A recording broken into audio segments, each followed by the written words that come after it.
Now we're going to go to Bessie Schwarz. Bessie is the co-founder of Cloud2Street, a leading flood mapping platform designed to protect the world's most climate vulnerable communities. Bessie? When Cyclone Idai hit Mozambique recently, 1,000 people died. The thing is, 20 years earlier, a flood of almost the same size killed a similar number of people, meaning in 2 decades, the country was not better prepared. When Hurricane Sandy hit my hometown of New York, 1,000 homes that were flooded, my neighbors, had been left off the official government flood map and were unprotected. The maps were 30 years old. The climate crisis is here. We are not prepared. Today, most communities around the world, communities of all kinds, do not have the information they need to prepare and respond to disasters. And 70% of losses from disasters around the world are uninsured. We need desperately new ways of understanding disaster that matches the size and the speed of the largest threat we have ever faced. I am here today to say this is possible. Over the last few years, in fact, Cloud2Street has enabled 17 countries to leapfrog their information systems around disasters. We're starting with flooding because flooding impacts more people and assets than any other hazard. Now, unlike traditional flood mapping that requires expensive ground equipment and quickly outdated data, our platform leverages satellites, AI, and crowdsourced community intelligence on the ground to monitor floods around the world in near real time, analyze risk as it changes dynamically, and put actionable insights into the hands of first responders and planners, in some cases for the first time. So let me give you an example of what this looks like on the ground. In 2017, a flood hit the Congo, and it took the government 3 weeks to know that 5,000 people were stranded without food. So the UN called us. We set up one of our systems to scan the country every single day and look for emerging risks and emergencies when they happened. So the country went from 3 weeks to almost immediately for a life or economy-saving alerts.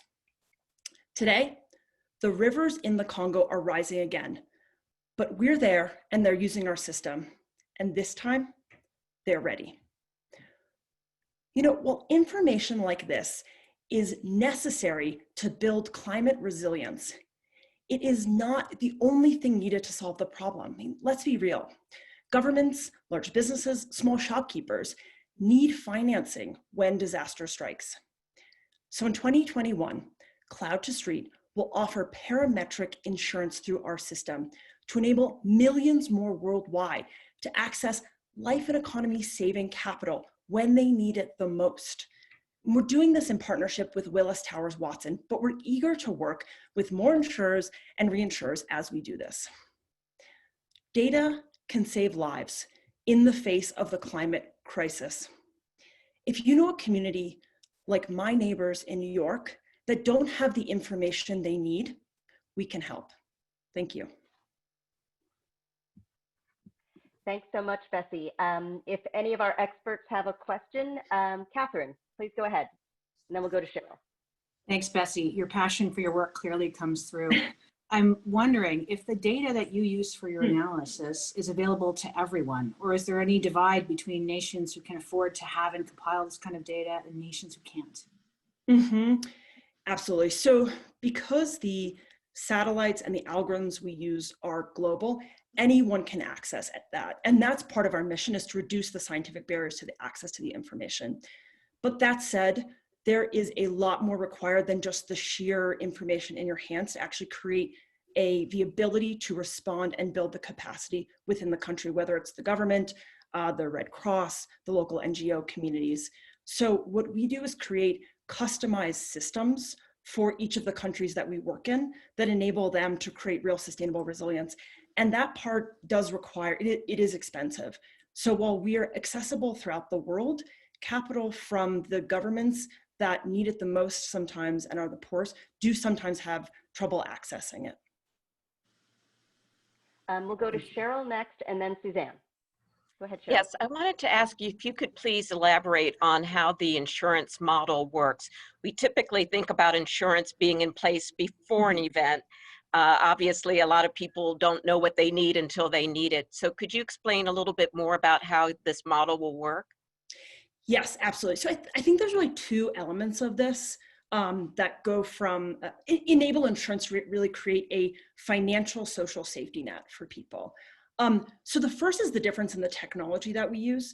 As opposed to having someone come to your door to see if your porch is flooded or your shop has been flooded, we essentially just detect that damage from the sky through our systems with satellites. This means that it is much cheaper, it is more transparent. You see the same thing that the insurance company does, and it can happen almost immediately. So if you're waiting to evacuate because you don't have the capital or you're worried about things getting stolen, we can give you that money very, very quickly. And then I think your other question, a really essential other part of it, was how this really creates resilience if it's happening after the fact. The reality today is that catastrophe is more unpredictable and there's greater risk. We need to balance and basically absorb this risk globally, and that's our vision. And by putting in place financial mechanisms like insurance that work for various players, we can put them in place and really balance this risk overall.